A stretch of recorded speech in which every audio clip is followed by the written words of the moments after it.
Bismillahirrahmanirrahim. Alhamdulillahirabbil alamin. Wassalatu wassalamu ala asyrafil anbiya'i wal mursalin sayyidina Muhammadin wa ala alihi wa sahbihi ajma'in. Subhanaka la ilma lana illa ma 'allamtana innaka antal alimul hakim wa la haula wa la quwwata illa billahil aliyil 'azim.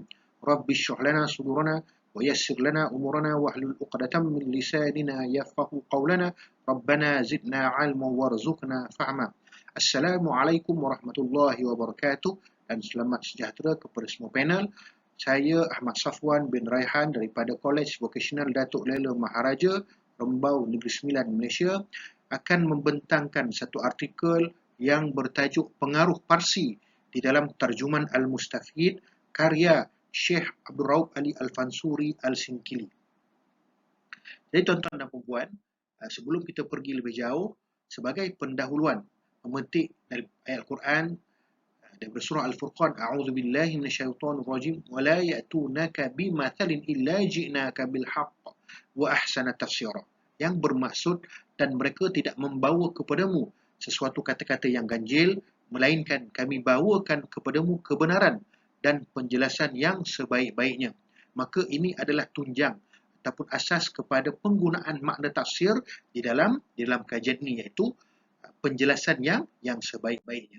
Jadi tuan-tuan dan puan-puan, makna tafsir secara etimologi, perkataan tafsir itu secara wazannya diambil daripada fassara yufassiru tafsiran, yang bermaksud keterangan ataupun huraian.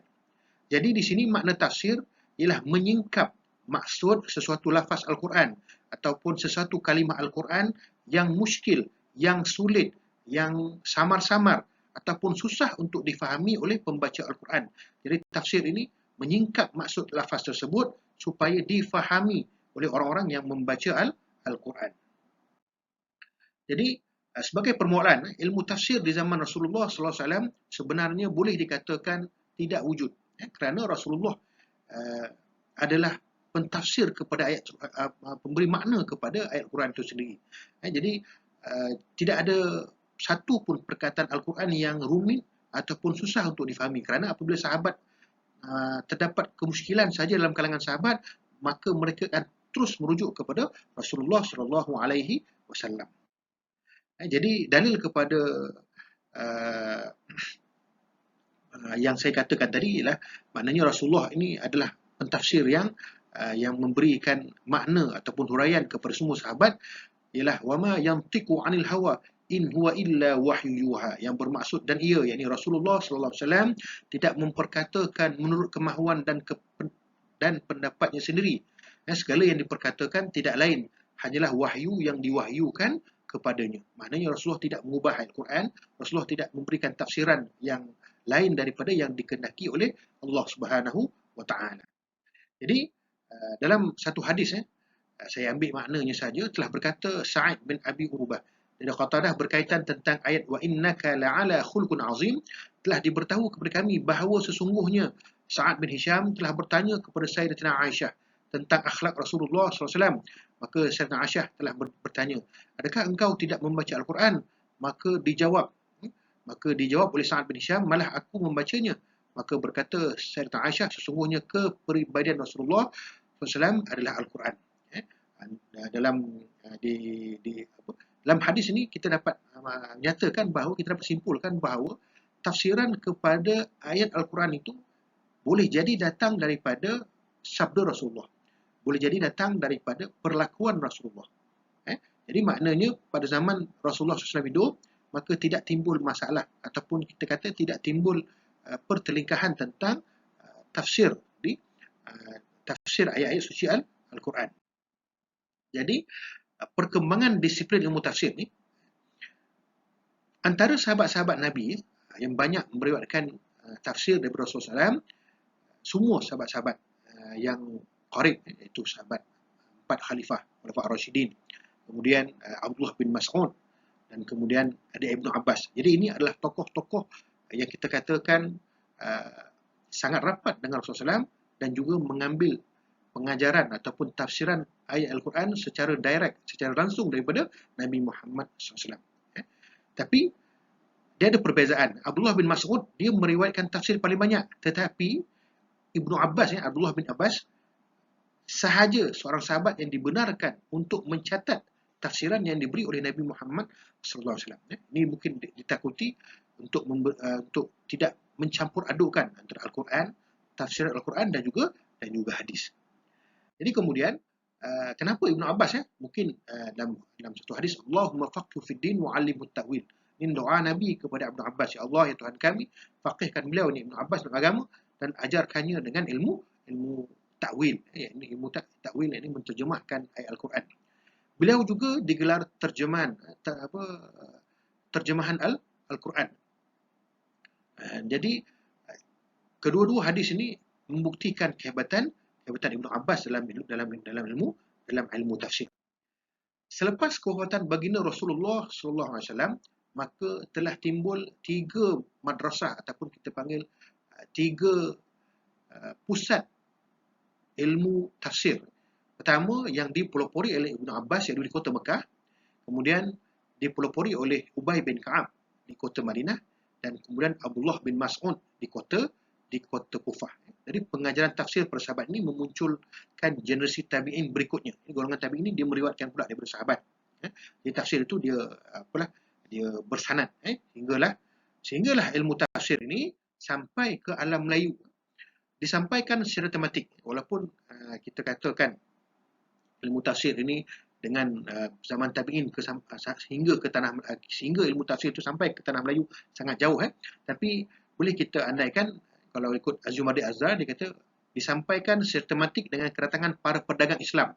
Jadi kat sini kita nak highlight pada perkataan para pedagang Islam yang menghayati tafsir Al-Quran dalam kehidupan mereka.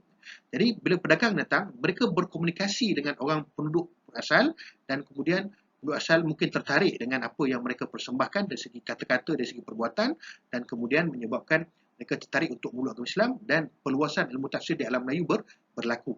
Begitu juga perubahan kerajaan Islam pertama, iaitu kerajaan Perlak sekitar abad ke-8 Masihi, yang dikatakan berasal daripada Khurasan, Parsi kuno. Jadi kita lihat juga kepada tokoh yang kita bincangkan, iaitu Syekh Abu Ali Al-Fansuri Al-Singkili. Beliau adalah mufti kerajaan Aceh Darussalam, mufti ketika pemerintahan 4 orang sultanah selepas pemerintahan kerajaan Sultan Iskandar, dan kemudian lahir pada tahun 1593 dan wafat pada 1693. Berketurunan suku Batak, bermargakan Limbong, dan kemudian beliau mendapat ijazah mursyid tarikat Syattariyah daripada Syekh Ibrahim Qurani di Madinah, dan beliau telah mengarang satu kitab tafsir yang diberi nama Tarjuman Al-Mustafid. Jadi apa yang special Tarjuman Al-Mustafid? Memang dikarang oleh mufti kerajaan Aceh Darussalam, tetapi ia adalah satu tafsir lengkap 30 juzuk Al-Quran. Pertama sekali yang ditulis menggunakan bahasa Melayu. Itu tafsir yang pertama di alam Melayu. Jadi tafsir ini membincangkan 3 komponen utama, iaitu tafsiran ayat suci Al-Quran, hadis asbab nuzul, hadis kenapa turunnya ayat-ayat tertentu, dan kemudian beliau iaitu Syekh Abdul Singkil mendatangkan perbezaan bacaan qiraat pada perkataan-perkataan tertentu di dalam Al-Quran, mengikut riwayat Nafi', mengikut riwayat Abu Amru, dan juga mengikut riwayat Ibnu Hafs bin Asim. Jadi itu adalah sebahagian daripada Tarjuman Al-Mustafid. Jadi kita masuk kepada kita punya kajian, iaitu bagaimanakah pengaruh Parsi di dalam Tarjuman Al-Mustafid. Jadi dia ada dua pengaruh. Yang ketara iaitu pengaruh yang pertama ialah rujukan di dalam Tarjuman Al-Mustafid, dan kemudian tulisan Jawi yang digunakan. Jadi kita tengok satu persatu. Untuk rujukan di dalam Tarjuman Al-Mustafid, sebelum itu kita tengok peta Khurasan. Peta Khurasan ini di bawah, dan kemudian di bawah itu di India, dan kemudian barulah ke Aceh. Jadi rujukan di dalam Tarjuman Al-Mustafid, pertama sekali ialah tafsir Al-Baydawi, kemudian tafsir As-Sa'labi, dan kemudian tafsir Al-Baghawi, dan kemudian tafsir At-Tabari. Kemudian 2 kitab hadis, iaitu Sahih Al-Bukhari dan juga Al-Mustadrak ala Sahihain. Ini kitab hadis yang dikarang oleh Imam Al-Hakim. Jadi ke-6 kitab yang dirujuk oleh Syekh Abdul Singkil di dalam Tarjuman Al-Mustafid adalah dikarang oleh pengarang ataupun ulama yang berasal daripada Khurasan.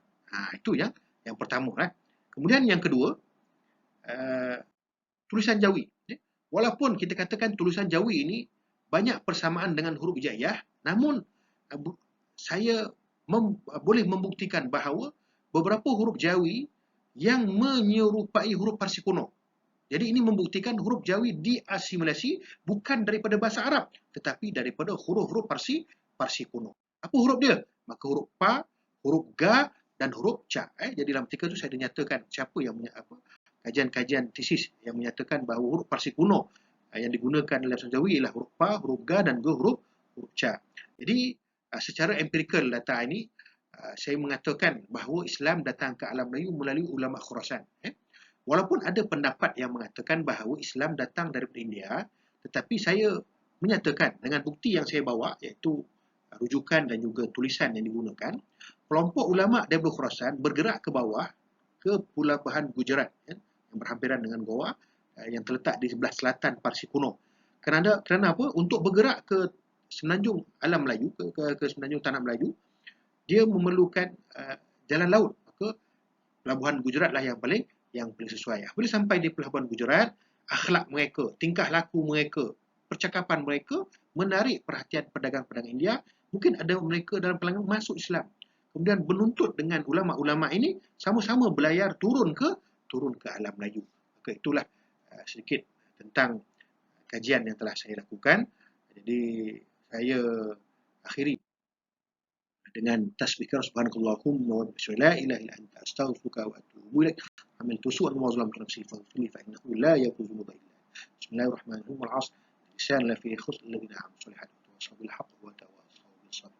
Assalamualaikum warahmatullahi wabarakatuh.